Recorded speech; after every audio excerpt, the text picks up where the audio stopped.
নমস্কার, আমি পিঙ্কি। আজ হনুমান জয়ন্তী।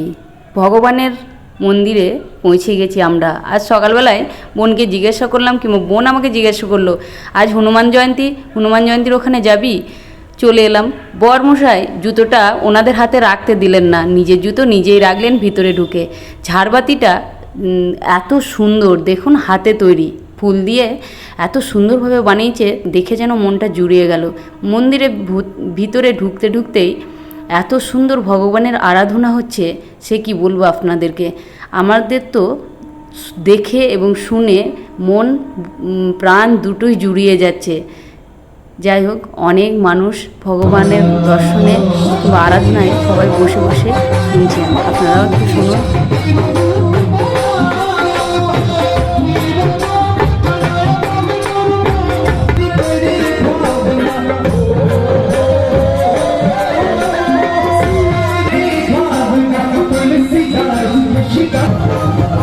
একটা কথাই বলবো, ভগবানের মন্দিরে অনেকজন হাজার হাজার টাকা খরচ করে পুজো দিচ্ছে, কিন্তু মন্দিরের বাইরে অনেক লোক ভিখারি, যাতে দেখছে এখানে অনেক লোক, যাতে একটু ভিক্ষা ওঠে কিংবা কিছু টাকা উঠলে আজকে আমার সংসারটা ভালো করে চলবে, কিন্তু সেখানে কেউ তাদের হাতে 10 টাকা 20 টাকা কেউ দিচ্ছেন না।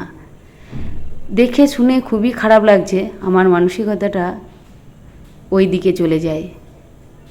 ভাবি, সত্যি এই মন্দিরের পিছনে এত টাকা খরচ।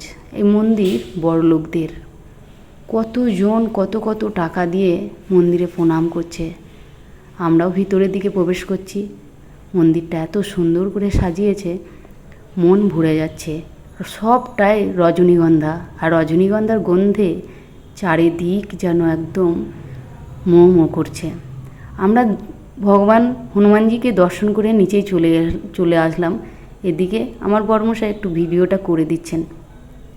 চলে এসে তারপরে আমরা গেট দিয়ে বেরিয়ে যাব, সেটাই ভাবছিলাম। আর একটু গানও শুনে নিলাম। সুন্দর ভজন হচ্ছে হনুমানজির, জয় হনুমানজি। যাই হোক, ভগবান বলে দেননি যে আমাকে এত দিতে হবে কিংবা এত আরাধনা করতে হবে টাকা দিয়ে। আমরাই মানুষেরাই এইগুলো করি। বাইরে বেরিয়ে গেটের সামনে আবার ঝাড়বাতিতে তুললাম। আমার বেশ পছন্দ হয়েছে। তারপরে দেখুন, গেটের সামনে বসে আছে মা আর ছেলে। ছেলেকেও বসিয়ে দিয়েছে এবং নিজেও বসে আছেন, যাতে একটু ছেলেকেও কেউ পয়সা দেবে, আমাকেও দেবে।